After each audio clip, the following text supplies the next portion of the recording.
Hello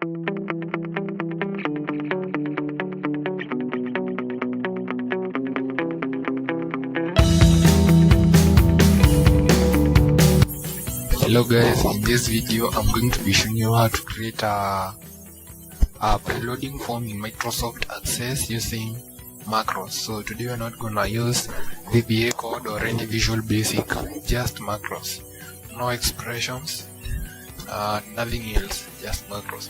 So an example of what you are going to create is this form, a form like this one. As you can see, it's working very nice, and we are going to create something like this in the meanwhile. So it's very simple, and we are going to go to create, and under more forms click on model dialog. Even though you can also use form design and go straight to form design, but I prefer model dialog because they will have removed for you all the navigation bars, all the unwanted actions that you don't need on this form. So I'm going to design you the form. I'm going to delete these buttons over here that came with the model dialog, and then I'm going to increase the size of the form that way. Now I'm going to add two buttons, a white button and a green button. That's it.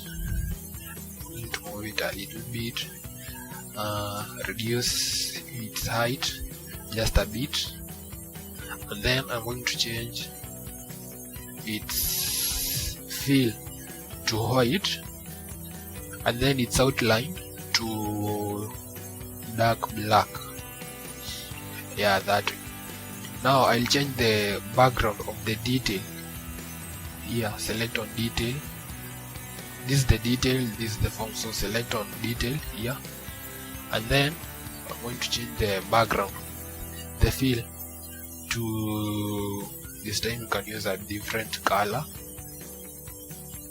like that one, but let's go with the gray.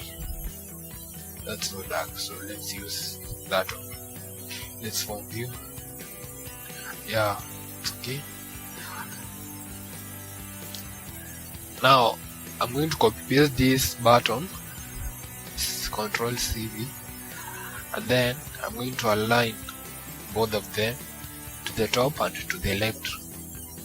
Align to the top, they have been aligned, and then I'm going to align to the left, they have been aligned.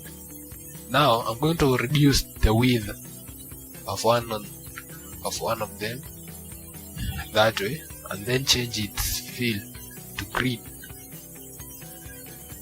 Very simple. I hope we haven't left anyone behind, because we are doing something very simple. Yeah, that way.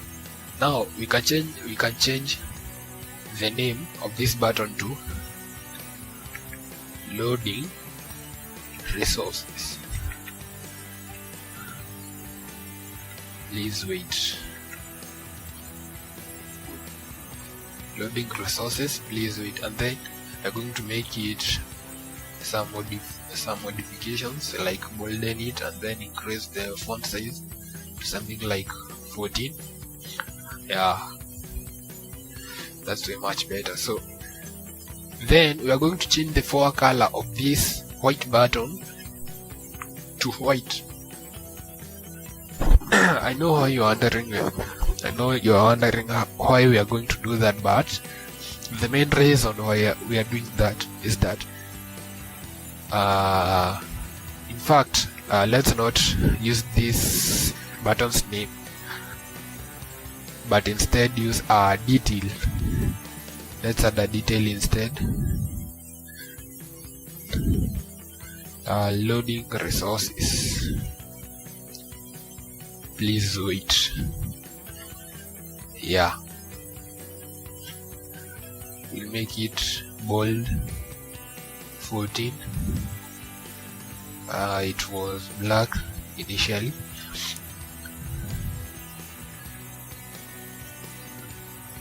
Please wait. Yeah, so I was saying that we are going to change the forecolor of this detail to white, and I know you are wondering why we are going to do that. But remember, the size of this green button will be increasing progressively, and will come to overlay at the back of this detail, so it will become visible soon. As you can see, it's now black. So let's change it to white so that you can get to understand what I'm saying. So as I increase the size, the width of the green button, you can see that the loading resources detail is becoming visible. So that's a beautiful style to use, so it's fine. So let's form view. So that's it. But now you can notice that the green button and the detail can't be seen. That's because the focus is on the white button. So to rectify that, we are going to add a very small button,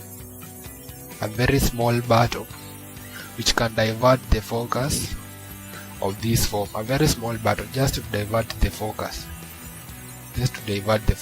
So its width, we're going to change its width to 0 and its height to 0, so that it may not be visible.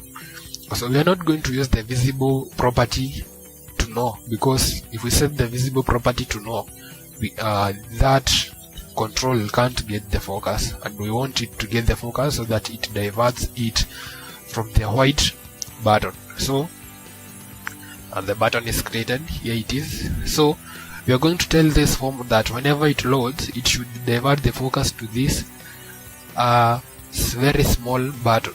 So we are going to click on form, and then under events, go to onload property, macro builder, select yes. We are not going to use codes. So very simple. Just type, go to control, event onload. So what do we want this form to do whenever it loads? We want it to go to control. Which control? So let's first rename the button we created. Let's first rename this button, this one, to focus, FCS, so that we can easily identify it. So select again on form, and then under events on load, tell it to go to control. Which control? FCS. Yeah, save and then close.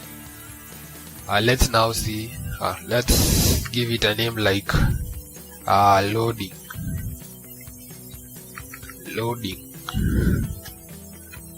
form. Then let's form view and see what will happen. It's it's now visible. The green button is now visible. So all that we are now left to do is to make this form work, because for now we have the two buttons but nothing is loading. So back again to design view. So now we are going to select, we are first of all going to change the names of these two buttons, and give by giving them appropriate names for easy recognition. So the name of the green button will be green B, and the name of the white button will be white D.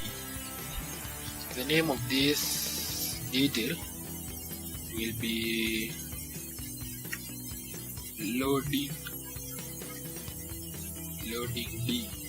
detail. Yeah, and then save. So let's now begin building the loading event. So to do that, we are going to select our form, and then under events, go to on timer, on timer, and we are going to do something very simple.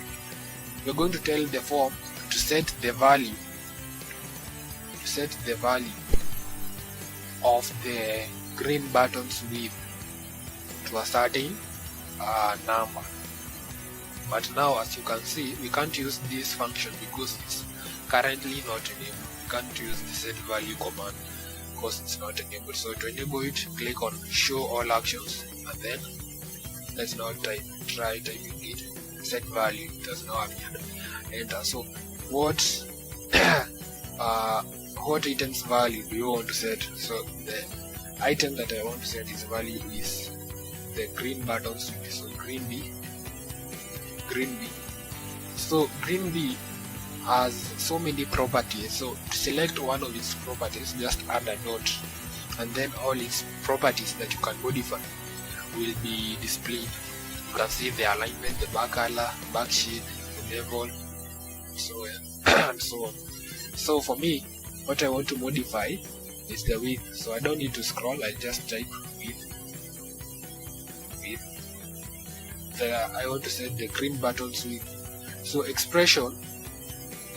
How do you want? Expression means what's the new value of this item that you typed over here. So the new value I want for this green buttons width, I can say it's 100. Yeah, I know you're thinking something like that, but we can't do that because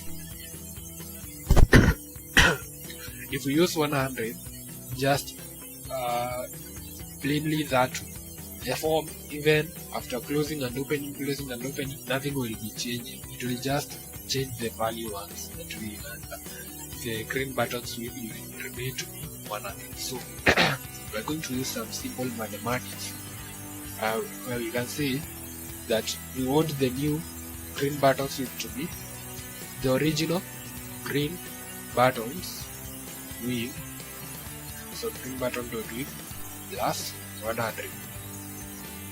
So whenever the form opens, it adds 100 to the existing width, and then it closes, and then once again it adds another 100 to the new width.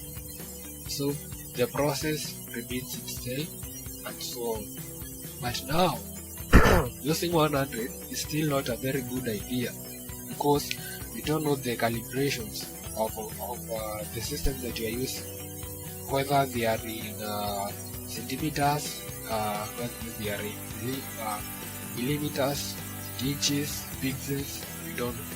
So 100 might not be a good idea, and the form might not work even when you convert your database to SCP. So here we can just use some simple mathematics once again by saying that we want to add the green buttons original width to a small proportion of the green buttons existing width. Yeah. So we can say we add green buttons width divided by 30 to the original width. So this is the original width, and this is the original width divided by 30. So when we add the two, the width will increase progressively. So we say that we are not going to use a digit like 100 or 200 or 1000 because we don't know the calibrations. We're just going to use a simple function because the system knows the calibrations of the green buttons either in centimeters, either in meters, pixels. It will just divide whatever the calibrations are. It will just divide the units by that, and then it will add one of the portions to the original width. I hope that's understood. Let's now proceed and save to see what will happen. Save and then complete. Okay, as you can see, nothing has happened, and I want you to begin here because every time you add a non-timer event, you must set the timer interval, and if the timer interval is 0, nothing happens. I hope you've understood that. Whenever you set the on timer event, you must set the timer interval to be something more than 0. It can be 1 up to any other number, but you can't set the on timer interval to 0 and expect the form to work. So we are going to set it to 20, and let's use that, and we'll see what will happen. So that's what's happening. So we can reduce that flickering, as you can see it's flickering so much, and we are also going to change that behavior. You can see that the width is becoming excessively big, but now let's first of all change that flickering behavior by reducing the timer interval to something like 15. Let's see.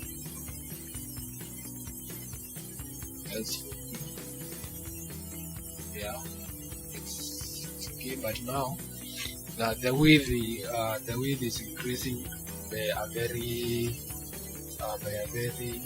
large amount. So at our timer we're going to divide here by 50. Save.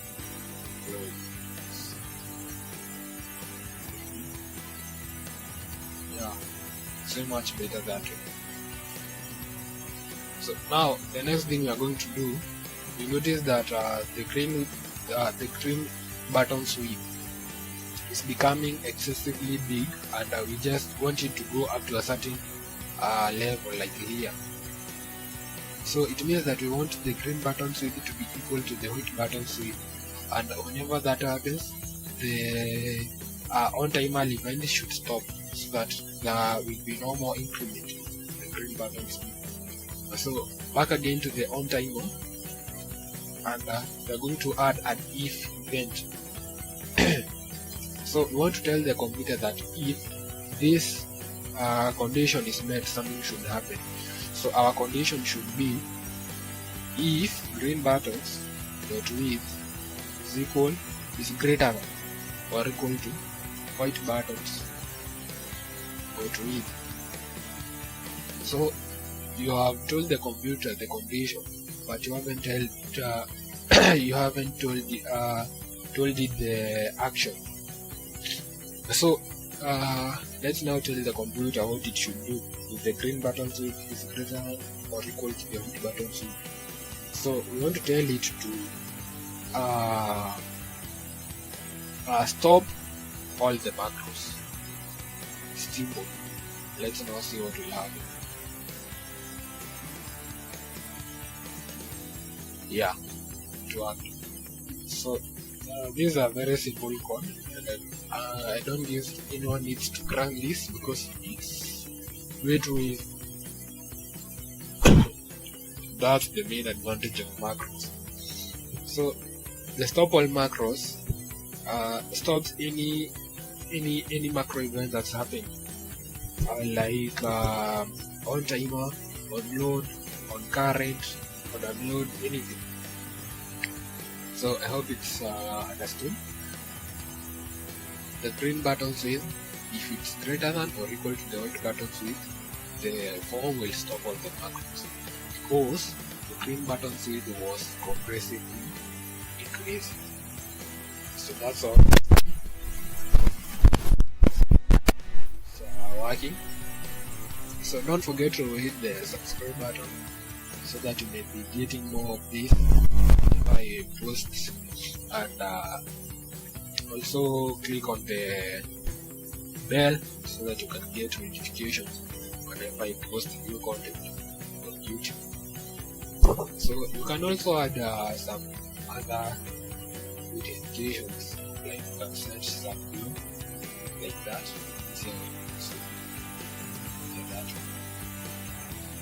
You can make it the blue video, and it looks just nice. Yeah. In fact, you can also tell the form to bring a message box after the loading is done.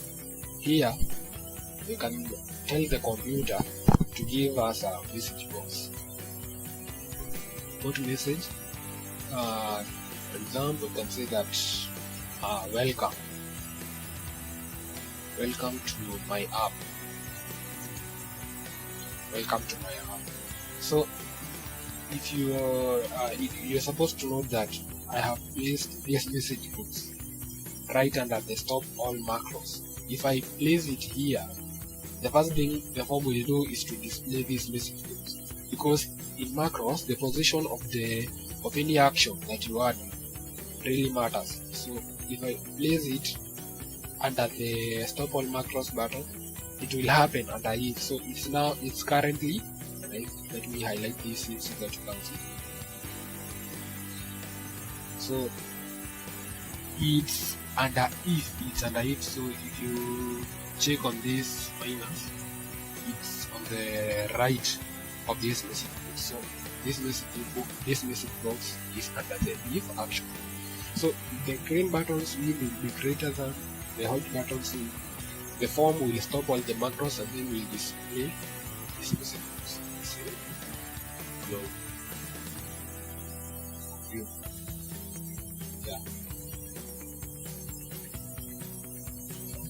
Let's see. So there was a small error because we stopped all the macros before displaying the message box. So that was bad, because now the message box was disabled because we stopped all the macros first. So what we should do, we bring this message box here so that the stop all macros will be now after the message box is displayed. Let's now for me. Welcome to my app. Exactly. You can also add some gradient to make it more stylistic, something like that.